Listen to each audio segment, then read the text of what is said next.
pleases me. No act is more sacred than consecrating a site in the blood of one's enemies. The rest of the dam is fully under our control. A few pitiful holdouts remain, but their time is short.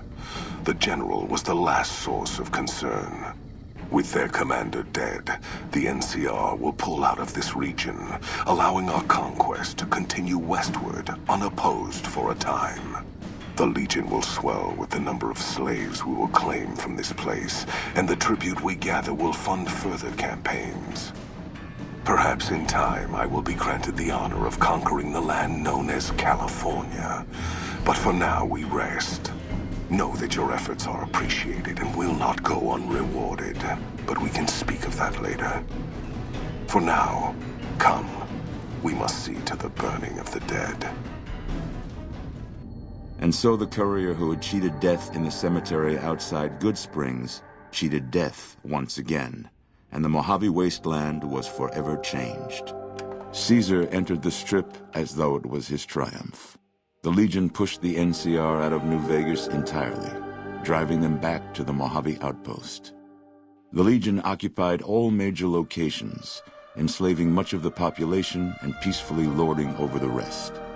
Under the Legion's banner, civilization, unforgiving as it was, finally came to the Mojave Wasteland. Though the courier himself was just and forthright in his dealings throughout the wasteland, he helped the Legion achieve victory. Caesar honored him with a golden coin, minted in celebration of his contributions and distributed throughout the wasteland. Tabitha and Rhonda went east, through Caesar's land.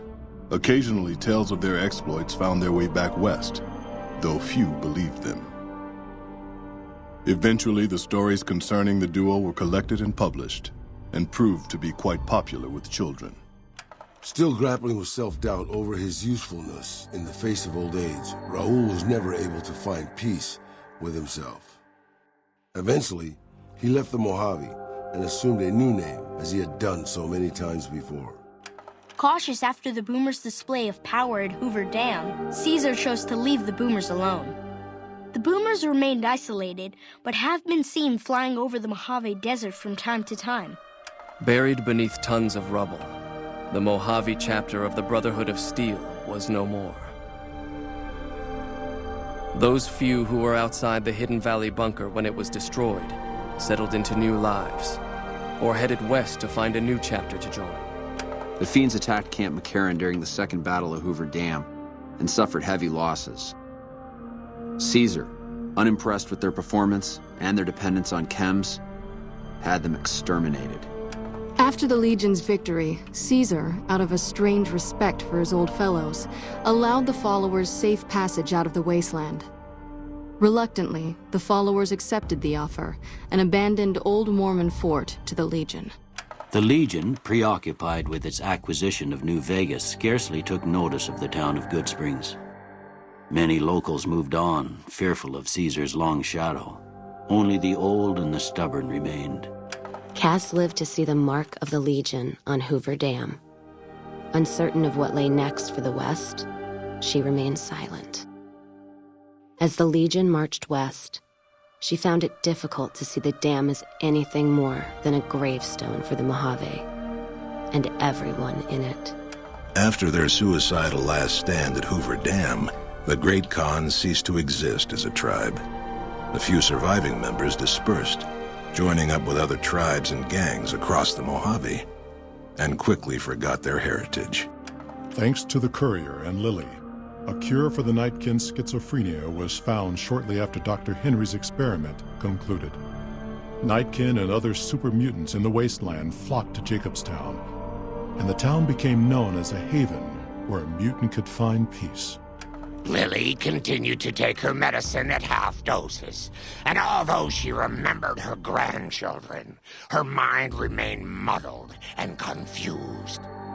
Eventually, she parted ways with the courier and traveled west, seeking the remnants of her past. After their victory at Hoover Dam, the Legion quickly set about destroying all remaining resistance, including any groups with ties to the NCR. Upon discovering the King's newfound relationship with the NCR, Legionnaires flooded the streets of Freeside, and the kings were quickly destroyed. After Ray's brain was transplanted into Rex's cybernetic body, it took Rex some time to adjust to the old scrapyard dog's memories. Eventually, Rex's mind settled peacefully, melding his own memories with that of long travels with old Lady Gibson. Though Camp Golf fell to Caesar, the Misfits distinguished themselves during the Legion's attack. Mags and her soldiers were posthumously recognized for their valor by NCR. During the Legion's attack on Novak, Bright followers returning from their long pilgrimage assisted in its evacuation. Though Novak eventually fell to the Legion, many citizens of Novak were able to escape, alive and intact. After Hoover Dam, the leaderless powder gangers at the correctional facility vanished into the wastes, leaving the prison empty. The correctional facility became another abandoned ruin in the wasteland, its carcass occasionally picked over by enterprising prospectors. Armed with a wide array of improvised explosives and stolen weapons, the Vault 19 powder gang tormented the Mojave Wasteland for years. Citizens of the NCR were favorite targets, and they always suffered the worst fates. Not understanding the gravity of the Legion's imminent takeover of Primm, Sheriff Primm Slim valiantly attempts to resist Caesar's will.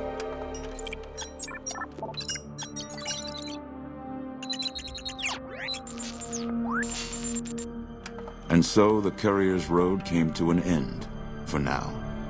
In the new world of the Mojave Wasteland, fighting continued, blood was spilled, and many lived and died just as they had in the old world.